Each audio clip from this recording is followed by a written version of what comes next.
the god Inari and Yasubei. Long ago, in the mountainous area of Joshu, there was a farmer by the name of Yasubei who lived in the small village of Odo. He was an honest man and a hard worker, but work as he might, his life never became what you might call comfortable. So one day, he went off to pray at the shrine dedicated to the god Inari, the Shinto god of grains and fertility, which was located at a mountain behind the village. "Holy Inari," he begged, "could you not turn me into a wealthy man? If you would do such a thing, I will build the best shrine in Japan for you and worship you always." After this, Yasubei continued to come to the shrine every day for 21 days and prayed to the god Inari for all he was worth. But by the 21st day, nothing had changed. "What is this?" Yasubei muttered. "Is the god Inari so unreliable?" Disappointed, he went back to work in the fields as usual.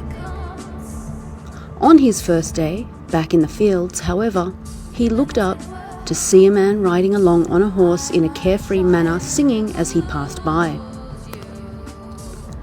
A lot of people came by on their way to relax at the Kusatsu hot spring, and as Yasubei watched the man pass by, he thought to himself, "How nice! I wish I could go to that hot spring just once in my life."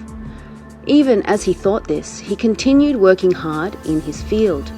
Then, taking out a cold, miserable box lunch, Yasubei sat down on the footpath between the fields and absent-mindedly watching the clouds as they drifted past. Suddenly, he felt quite exhausted and dozed off. In his dream, a man with pure white hair appeared before him. "Yasubei," the man said abruptly, "you are indeed an honest and hard-working man. Tonight, I'm sending the god Inari to your house. And you may ask for whatever you like, but be sure not to take the god lightly, no matter what happens after this." Yasubei woke up with a start, but the old man was nowhere to be seen. "Huh," he murmured, "a dream, I guess," and with that, he picked up his hoe and went back to work. That night, Yasubei sat before his poor meal when he suddenly noticed a fox. A messenger of Inari was sitting squarely before him. "Well now," he thought, "this is just as the old man said. How about some white rice and a little raw sebring?" Yasubei happily asked. In an instant the fox disappeared, but just as quickly brought in white rice and raw sebring. This was the first time Yasubei had ever eaten such a delicious meal. Chewing his food carefully and slowly, he savoured every bite. From that time on, thanks to the visit of Inari's messenger, Yasubei's life quickly improved. But the hard worker that he was, Yasubei continued to work diligently in his fields, just as before. One day, Yasubei thought that he might give up his life as a farmer and go into business.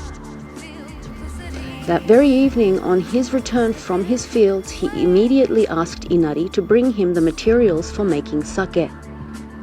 Instantaneously, the materials arrived. Yasubei brewed some sake and found that it was delicious. He thereupon put a signboard reading "Sake Shop" in front of his house and began to sell his brew. The taste of his sake immediately became famous, and guests crowded into his shop from morning till night. Eventually, Yasubei got married, built an even larger shop, and welcomed crowds of visitors who came from far and wide.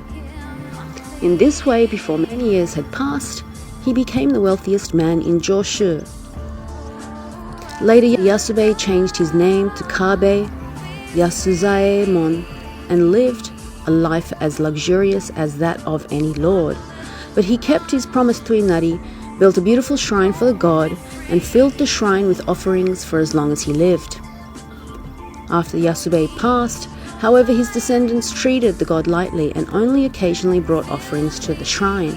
Because of that, the sake shop that had prospered so exceptionally finally went to ruin, and now, they say, only the remains of Yasubei's mansion remain. Kabe is a name indicating increase.